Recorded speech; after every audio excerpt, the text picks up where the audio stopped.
Assalamualaikum warahmatullahi wabarakatuh. Kali ini penulis mau jelaskan mengapa licinnya oli itu uh, bisa beda-beda ya. Jadi menambahkan sesuatu ke oli itu nggak menjamin olinya makin licin.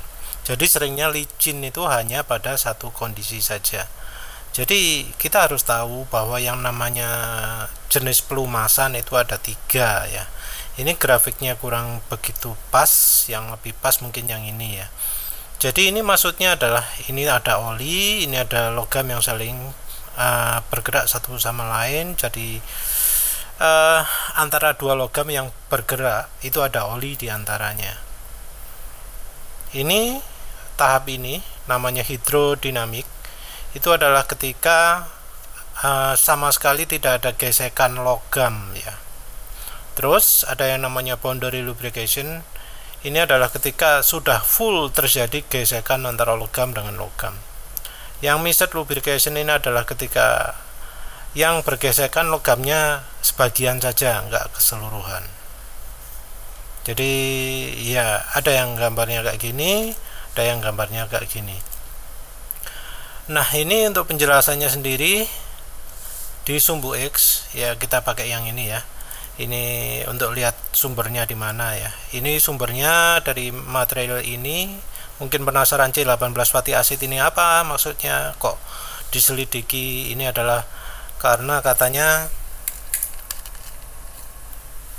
nah ini katanya aditif kayak molybdenum dithiokarbamid sama zinc dithiofosfat, jadi MODTC dan ZDDP ini aditif penting, tapi baiknya untuk lingkungan keduanya ini harus dikurangi, dan sebagai penggantinya adalah stearik acid, oleic acid, linoleic acid. Ya ini stearik acid sudah mulai penulis pergunakan di aditif styliron ya, juga sama boric acid. Jadi ya ini produknya nabatinya ya. Ya wis, terus oh ya ini sudah zoom ya. Ya wis, kita lihat dari sini. Sumbu Y merupakan sumbu friction. Makin tinggi, makin besar hambatannya. Makin rendah, makin minim hambatannya. Terus sumbu Y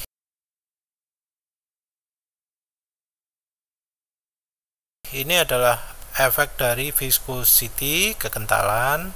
Speed ini maksudnya adalah pengaruhnya dengan kecepatan pergerakan relatif antara part mesin satu yang dengan yang lain. Jadi perbedaan kecepatan dari part yang bawah ini dengan part yang atas ini. Terus ini yang bawahnya ini adalah load, normal load, high load, low load, beban ya, yang menekan kedua permukaan logam yang saling bergesekan. Kalau bebannya tinggi ya otomatis jadi kayak gini, nempel, semuanya bergesekan. Kalau bebannya rendah ya jadi nggak nempel. Kecepatannya makin tinggi ya misah, kecepatannya makin rendah ya nempel. Kekentalan makin tinggi ya misah, kekentalan makin rendah ya nempel. Seperti itu ya. Jadi dibagi tiga, hidrodinamik, mix, dan boundary. Dan ini cam sama tapet ini di kalau kita istilahkan mungkin Noken as dan rocker roller. Jadi pertemuan gesekan antara Noken as dan rocker roller itu masuk yang daerah sini. Nah untuk bikin licin setiap tahap ini beda-beda. Licin di sini bisa didapat kalau kekentalannya dikurangi, jadi makin ke kiri sampai di tahap ini. Jadi kekentalan dikurangi sampai perbedaannya ini nggak begitu besar, tapi jangan sampai terjadi gerakan hambatan seperti ini. Jadi untuk bikin licin di tahap ini yang bisa dilakukan adalah mengurangi kekentalan ya. Jadi bikin licin di tahap nggak ada gesekan sama sekali itu bisa didapat dengan mengurangi kekentalan. Yang berikutnya adalah di tahap ini. Tahap ini yang bergesekan itu sebagian dari logamnya. Nah, untuk membuat lebih kuat itu perlu bahan oli yang oil film strength-nya kuat, cairan olinya itu kuat. Itu biasanya kalau kategori olinya adalah high polar. Jadi semua oli itu bipolar, semua bahan oli itu bipolar, tapi levelnya beda-beda. Nah, untuk bisa membuat misah seperti ini, caranya ya pakai bahan yang polar sehingga bisa nempel ke masing-masing logam, membuat logamnya ini jadi lebih sulit untuk bertemu. Yang berikutnya juga meningkatkan kekentalan. Jadi kalau misalnya tahapnya di sini ya, terus kita tinggikan kekentalannya, jadi berkurang hambatannya. Jadi di tahap ini meningkatkan kekentalan akan mengurangi friksi, akan membuat lebih licin. Maaf, penulis belum jelaskan. Licin itu adalah kalau friksinya berkurang. Jadi kalau di sini ya, misalnya posisi ini itu bisa dibuat lebih licin kalau kekentalannya dikurangi sampai sini. Tapi kalau sudah terlalu encer, jadi tinggi hambatannya, jadi harus kita tambahkan kekentalannya biar hambatannya berkurang, biar enggak ada logam yang saling bergesekan. Jadi makanya kekentalannya ditambah. Selain itu juga menggunakan cairan yang film strength-nya kuat, seperti cairan yang punya daya polar kuat, yang salah satu cirinya juga adalah daya pelarutannya bagus. Jadi ini adalah ranahnya minyak goreng dan ester, minyak nabati dan ester. Minyak nabati rasanya yang banyak kandungan saturatednya ya. Jadi seperti contoh di sini kesimpulannya yang saturatednya itu. Tapi kalau di atas 150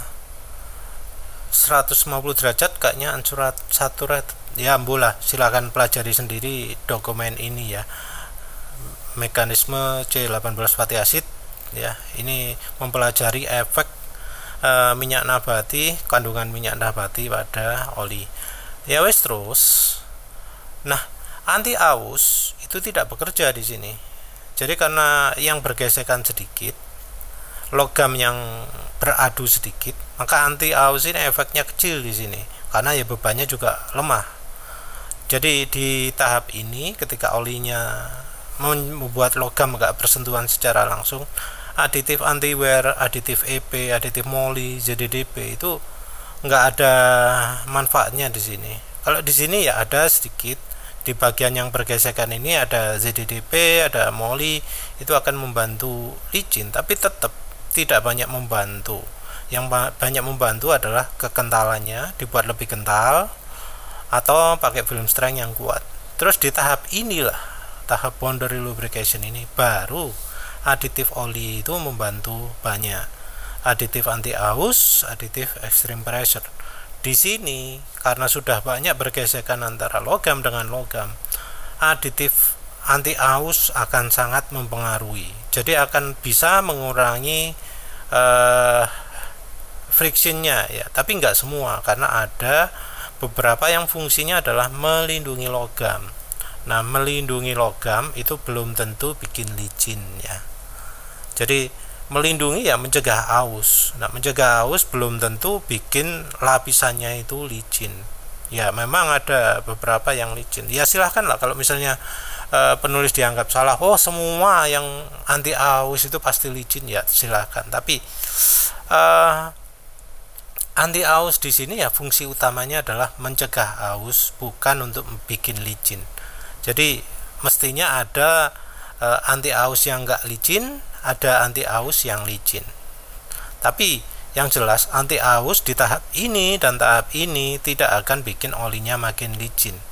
Baru bisa makin licin kalau di tahap ini, itu pun kalau anti ausnya tipe memperlicin. Ya wes ya. Jadi ya dasarnya itu sih, bahwa pelumasan itu untuk bikin licin ada tahapnya masing-masing, dan yang namanya anti aus cuma bisa bikin licin di tahap ini saja. Ya wis itu saja. Terima kasih sudah menonton. Assalamualaikum warahmatullahi wabarakatuh.